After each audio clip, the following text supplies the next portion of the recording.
Hey guys, this is Mike Keenan here. Today I'm going to go over IPv4 subnetting. Specifically, right now what I'm going to cover is the binary conversion. So let's get into it. So we have an IP address down here. We have 192.168.1.5. So this is a host address. And you'll notice that this is a host address, especially because of the subnet mask over here. So just briefly, I'm going to touch on this here. So the subnet mask does is it defines the network and the host portions of the IP address. Now, as you know, computers and network devices all speak in what's known as binary. So binary is ones and zeros, high voltages and low voltages. That's all that it is at the very base level. This number here, 192.168.1.5, believe it or not, is also represented here in binary form. Now, how is that possible? Well, this is why. If you look, each one of these guys, there's 1, 2, 3, 4 total numbers with 3 periods in between the numbers there. And if you remember from a previous video, each one of these numbers is what is known as an octet. And if you're familiar with that word octet, you might be familiar with the word octa, which means 8. So that's exactly what octet means. It means 8 bits. So you'll see that there are 8 bits here. 1, 2, 3, 4, 5, 6, 7, 8. Each one of these octets is 8 bits. So each one of them is either 0 for off or 1 for on. And the only reason that it's ever even represented in decimal form is so that us as human beings, we can interpret that and remember it more readily than we can a binary IP address. I mean, who wants to remember a big string of ones and zeros? That's next to impossible for us as human beings to be able to remember something like that, or have the time to be able to write them down or type them out. So for us, there's a term called abstracted, meaning that they have abstracted the binary from us so that we can interpret the IP address in decimal form, a form that's easier for us to understand and remember. But the computer still has to be able to decipher the decimal. It has to be able to translate it into binary, and that's what I'm going to go over here and how exactly that works. So you notice up here in this table there is a list of numbers 128, 64, 32, 16, 8, 4, 2, and 1. And you'll notice that each time it moves to the right, the numbers are decremented by half. And each time it moves to the left, the numbers are increased by 2. But why is that important? Well, we're going to take one of these octets. So we're going to take this one I'm going to show you. We have 0, 0, 0, 0, 0, 1, 0, 1. That's this octet here.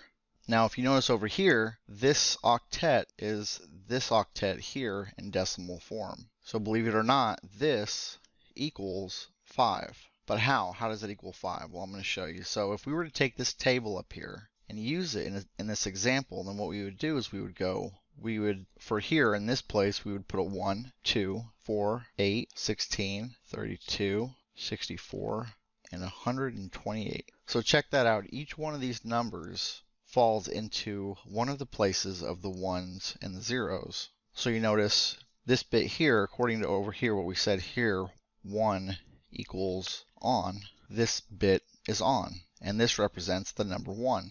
So we move over here to the left. So we've had 1 plus 1, this bit is off, equals 2, but it doesn't matter because it's off.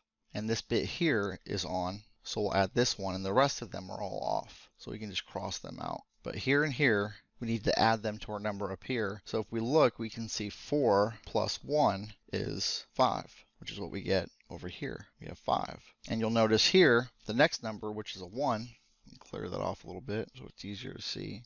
Right here, this is 5. And over here, we have a 1. So you'll notice here, because the 1 is on, in the one place it's on, we add it and we get 1. That's how binary is used to calculate a decimal IP address so that we can read it as humans. Now let's look at the subnet mask. And the subnet mask works a little different. The subnet mask, each one that you see means that that bit is on for the network portion. So this entire string of ones, each one of those means that that bit is on for that place. So the entire number is added. If you add up all of these, 128, 64, 32, 16, 8, 4, 2, and 1, if you were to add up all those numbers, they all come out to be 255. And keep in mind, you can get anywhere from 0 if all the bits are off like they are here. You get anywhere from 0 all the way to 255 by adding up all of these numbers in different orders. So let's test that theory. So we want to get, let's say we want to get 8. Well, can we get 8 out of all this? Well, sure we can. We just turn all these to 0 and keep this one on, and we get 8. What if we want to get, let's say we want to get 10. Can we get 10 out of that? Sure we can. What we do is we add this one, we make this one on, and we make the 8 on. So we make the 8 on and the 2 on. 8 plus 2 equals 10. And we turn all these to 0. So you can get every combination of numbers, or any number I should say, with in between 0 through 255 by using all of these numbers here. But as far as the subnet mask goes, you'll notice it's different in that you still use them to add up the total amount of numbers in there, but the meaning of it changes. So the subnet mask, like I said before, it's used to identify the network versus the host portion of the IP address.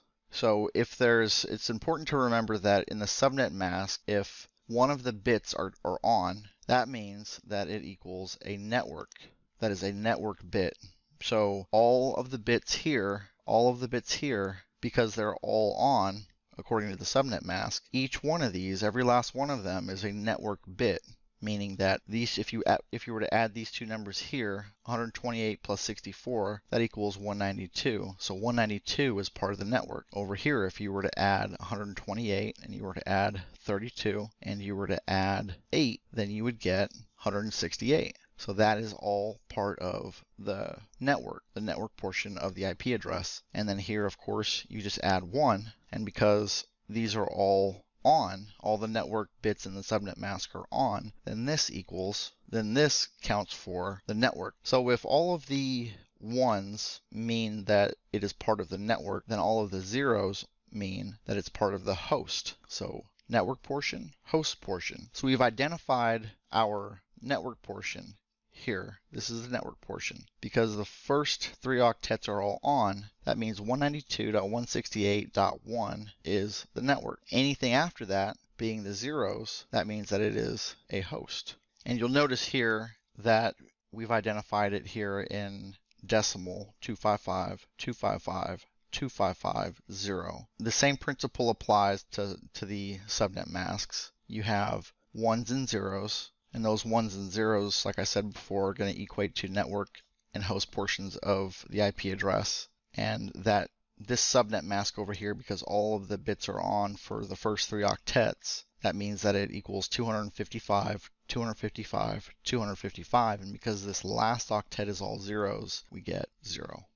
So that's it for IPv4 binary to decimal conversion. Hopefully that cleared things up for you in terms of how binary versus decimal works and how to do the conversions. In the next video, what I'm going to do is go over how to subnet networks to get more network addresses versus getting more host addresses and vice versa.